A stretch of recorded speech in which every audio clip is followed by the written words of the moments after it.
አይሻ ረዲየላሁ ዐንሃ ስለ ልብስ አለባበስ ላመጣን ባሏ ማን ናቸው? ነብዩ ሰለላሁ ዐለይሂ ወሰለም። አንድ አባቷ ማን ነው? አቡበክር። ሁለቱም ለሷ ምኖቿ ናቸው? ጸጉሯን ተገልጣ በህይወት ቢኖሩ መሄድ ትችላለች አይደል? ጥሩ።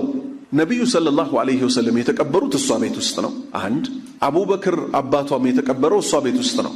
ዑመር ኢብኑል ኸጣብ ረዲየላሁ ዐንሁ በቆሰለበት ሰዓት ልጁን አብደላን ይልከውና እናቴን አስፈቅዳት እዛ ቤት ልቀበር ብችል፣ የተረፈውን ቦታ አንድ ቦታ ነበር። እሷ ምን አለች?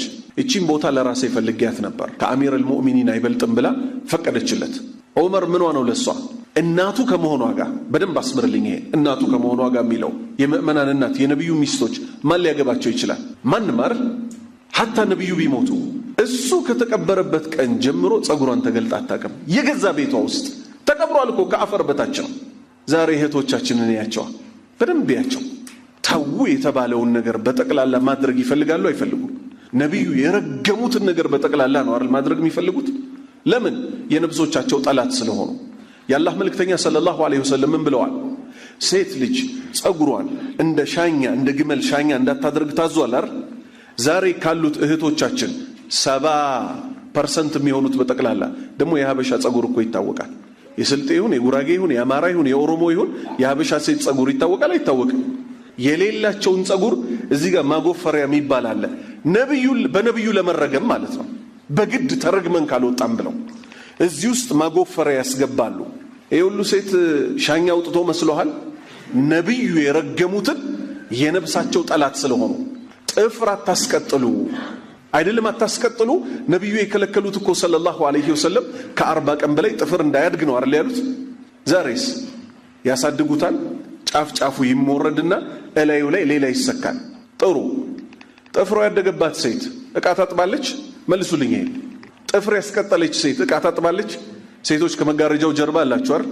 እንጀራ ትጋግራለች፣ አልጋ ታነጥፋለች፣ ይወድቅባታል ተፈናቅሎ። ስለዚህ ምን ልታረግ ነው? እናቷ እየሰራች ስራ በልጅነቷ እሷን ያሳደገችው ላይበቃት እሷ ቁጭ ብላ ፊልም ታያለች። መስታወት ላይ ቆማ ጥፍሯን ቅንድቧን ምናምኗን ትሞነጫጨራለች። በዚህ እድሜዋ እናቷ ሰርታ ታበላታለች።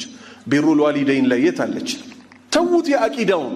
የአቂዳማ ሁሌ የምናወራው ወንድ ልጅ ያሳጠር ሱሪውን፣ ሴት ልጅ ምትለብሰው ጭራሽ አንድ ስንዝር በመሬት ላይ ይለቀቅ ነው አይደል የተባለው? ሴቶቻችን ዛሬ ኒስፈሳቅ ይለብሳሉ አይለብሱ? ወንዶች አሳጥሩ የተባልንበትን ቦታ እነሱ ምን ያደርጉታል? እዛ ድረስ ያሳጥራሉ። ደግሞ የኢትዮጵያዊ እግር ይታወቅ የለ? አሁንም ኢትዮጵያዊ በየገደልኳቸው የኢትዮጵያዊ ሴት እግር ይታወቃል ምን እንደሆነ። ማታ ቫዝሊኗን ድብን አርጋ ቀን ለምታሳየው እግሯ ማለት ነው። በፌስታሎ አርጋ ካልሲ ለብሳ አግብታ እኮ ይሄን ፐርፎርማንስ እኮ አታደርገው ወንድ ለመፈተን። ከዛ በኒስፈሳቅ ሆና ጥብቅ ያለ ቀሚስ ለብሳ እሱ ላይ ደሞ ቀሚሱ ተጣብቆ አልበቃትም። ከኋላ አንድ ይቀደዳል። ቅድ ደሞ አለው። ደሞ በጣም ከመጥበቡ የተነሳ ቀሚሱ አላራምድ ብሏቸው እንደ ዶሮ ኪን ኪን ኪን እያሉ ደሞ መሄዱ አሉ። በደንብ ራመዳለው ካለች ደብ ብላ ኮብልስቶን ላይ ልትወድቅ ነው። ከዛ ያፊት አወቃችሁት? ያ ዱቄት ምናምን ከላይዋ መደረብ የሚገባት ጅልባብ ነበር አይደል? አባያ ነበር አይደል? ከላይ የሚደረበውን ትተው እነሱ ከውስጥ ሌላ ነገር ይደርባሉ።